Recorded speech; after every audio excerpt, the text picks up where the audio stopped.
بھلا تم نے ان لوگوں کو نہیں دیکھا جن کو کتاب یعنی تورات سے حصہ دیا گیا اور وہ اس کتاب اللہ یعنی قرآن کی طرف بلائے جاتے ہیں تاکہ یہ ان کے تنازعات کا ان میں فیصلہ کر دے؟ تو ایک فریق ان میں سے پھر جاتا ہے اور منہ پھیر لیتا ہے، یہ اس لیے کہ یہ اس بات کے قائل ہیں کہ دوزخ کی آگ ہمیں چند روز کے سوا چھو ہی نہیں سکے گی، اور جو کچھ یہ دین کے بارے میں بہتان باندھتے رہے ہیں اس نے ان کو دھوکے میں ڈال رکھا ہے۔ تو اس وقت کیا حال ہوگا جب ہم ان کو جمع کریں گے، یعنی اس روز جس کے آنے میں کچھ بھی شک نہیں، اور ہر نفس اپنے اعمال کا پورا پورا بدلہ پائے گا اور ان پر ظلم نہیں کیا جائے گا۔ کہو کہ اے اللہ،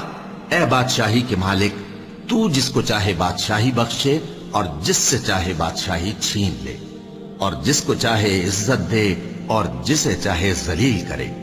ہر طرح کی بھلائی تیرے ہی ہاتھ ہے اور بے شک تو ہر چیز پر قادر ہے۔ تو ہی رات کو دن میں داخل کرتا اور تو ہی دن کو رات میں داخل کرتا ہے، تو ہی بے جان سے جاندار پیدا کرتا ہے اور تو ہی جاندار سے بے جان پیدا کرتا ہے، اور تو ہی جس کو چاہتا ہے بے حساب رزق بخشتا ہے۔ مومنوں کو چاہیے کہ مومنوں کے سوا کافروں کو دوست نہ بنائیں، اور جو ایسا کرے گا اس سے اللہ کا کچھ عہد نہیں۔ ہاں اگر اس طریق سے تم ان کے شر سے بچاؤ کی صورت پیدا کرو تو مذائقہ نہیں۔ اور اللہ تم کو اپنے غضب سے ڈراتا ہے اور اللہ ہی کی طرف تم کو لوٹ کر جانا ہے۔ اے پیغمبر، لوگوں سے کہہ دو کہ کوئی بات تم اپنے دلوں میں مخفی رکھو یا اسے ظاہر کرو، اللہ اس کو جانتا ہے،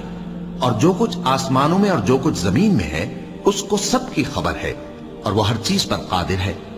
جس دن ہر شخص اپنی کی ہوئی نیکی کو موجود پا لے گا اور اپنی برائی کو بھی دیکھ لے گا تو آرزو کرے گا کہ اے کاش اس میں اور اس برائی میں دور کی مسافت ہو جاتی، اور اللہ تم کو اپنے غضب سے ڈراتا ہے اور اللہ اپنے بندوں پر نہایت مہربان ہے۔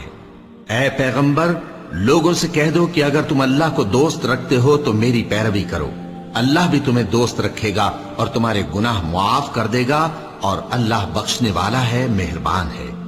کہہ دو کہ اللہ اور اس کے رسول کا حکم مانو، پس اگر وہ نہ مانے تو اللہ بھی کافروں کو دوست نہیں رکھتا۔ اللہ نے آدم اور نوح اور خاندان ابراہیم اور خاندان عمران کو تمام جہان کے لوگوں میں سے منتخب فرمایا تھا، ان میں سے بعض کی اولاد تھے، اور اللہ سننے والا ہے، جاننے والا ہے۔ وہ وقت یاد کرنے کے لائق ہے جب عمران کی بیوی نے کہا کہ اے پروردگار، جو بچہ میرے پیٹ میں ہے میں اس کو تیری نظر کرتی ہوں، اسے دنیا کے کاموں سے آزاد رکھوں گی، تو اسے میری طرف سے قبول فرما، تو سننے والا ہے، جاننے والا ہے۔ پھر جب ان کے ہاں بچہ پیدا